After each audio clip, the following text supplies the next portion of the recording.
তোমরা হয়তো অনেকেই চেনো জানো গোপীনাথের মন্দির কোথায় আছে। তো আমরা চলে গেছিলাম গোপীনাথের মেলায়, শেষের দিন গিয়েছিলাম। তখন এখানে হরিনাম কীর্তন হচ্ছিল।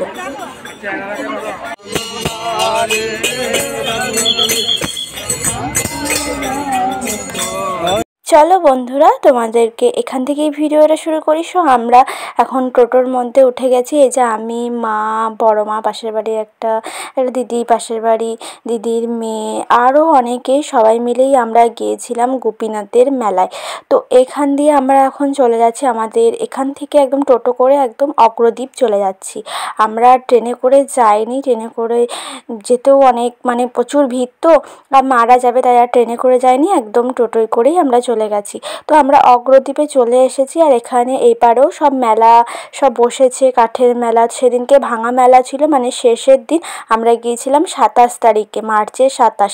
আর শুরু হয়েছে মেলাটা 25শে মার্চ থেকে, একাদশীর দিন থেকে মেলাটা শুরু হয়েছে। আমরা যেদিনকে চিড়ে মচ্ছব দেয় সেদিনকে আর যাইনি, 3 দিনই দেয় বলে। তো আমরা সেদিনকেই গিয়েছি, শেষের দিনকে অনেকেই গিয়েছিল আমাদের এখান থেকে। আর এই দেখো, এই গঙ্গাটা পেরিয়েই হচ্ছে গোপীনাথের মেলা। তো এখানে গঙ্গায় আমার মা, বড় মা, ওরা সবাই গঙ্গা স্নান করে নিয়েছে। আর আমরা এখানে তখন দাঁড়িয়েছিলাম। আর আমরা এখন এই স্টিমারে করে যাব ওপারে। দেখো কত সুন্দর লাগছে জলটা, মনে হচ্ছিল যে জলটা একটু স্নান করি, এত সুন্দর ঠান্ডা জল। একটু তো হাতও দিয়েছিলাম। আর দেখো সবাই মিলেই যাচ্ছে। আর আজকেও অনেক ভিড়ও হচ্ছিল, এই লঞ্চে দেখো কত ভিড়, অনেক ভিড়ও হয়েছিল। শেষের দিন শুনেছিলাম যে ভিড় হয় না, ভাঙা মেলা, তো তাও ভিড়।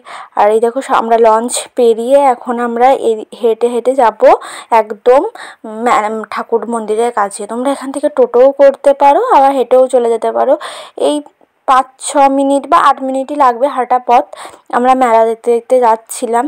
কিছু মেলা আছে, কিছু মেলা উঠে। আর এইখানে তখন সব আবির মেখে সব বেরিয়েছে, আমরা এগুলোই দেখতে দেখতে যাচ্ছি।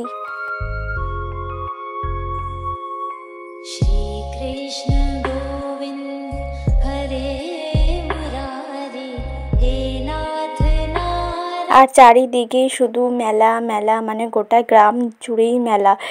তো আমরা মেলা দেখতে দেখতে একদম চলে গেছি মন্দিরের কাছে। আর এইখানে তখন এই যে এখন অঘোরি বেরিয়েছে, এই অঘোরির নাচ হচ্ছে, সেটাই একটু দেখছিলাম।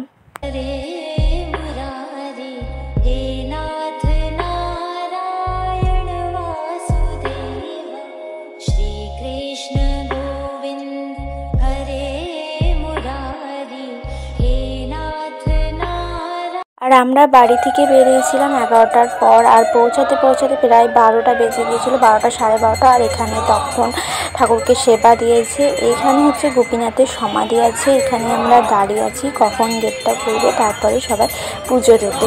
তো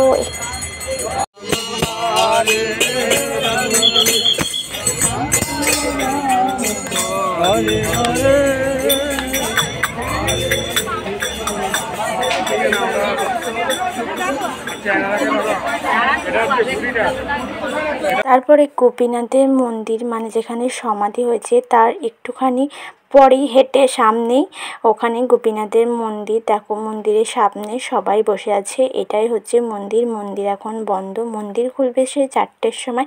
এখানে প্রসাদ খাওয়াবে বলে এখানে সবাই বসে আছে। আর এই মন্দিরের পাশেই সামনেটাই ওখানে গোপাল পুজো হচ্ছে। আর এখানে প্রসাদ খাইয়েছিল, এখানে আমরা প্রসাদ খেয়ে নিয়েছিলাম। তারপর খাওয়া দাওয়ার পরে আমরা চারিদিকটায় ঘুরে দেখছিলাম।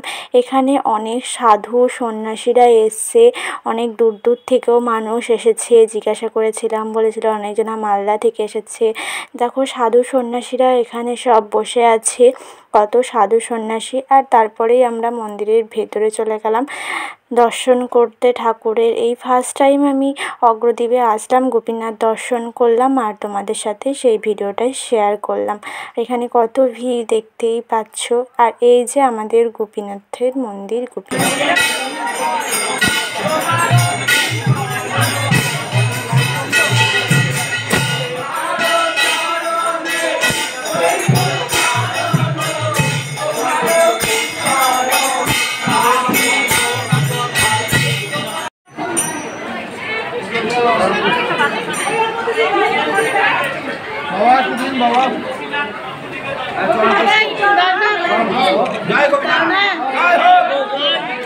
তারপর গোপীনাথ দর্শন হয়ে যাওয়ার পরে আমরা সবাই মিলে বাড়ি চলে এসেছি। আর এখানে তখনও খাওয়া দাওয়া চলছে। বাড়ি আসতে আসতে প্রায় 7:30 বেজে গিয়েছিল। ভিডিওটা ভালো লাগলে অবশ্যই লাইক, কমেন্ট আর সাবস্ক্রাইব করে দেবে। টাটা।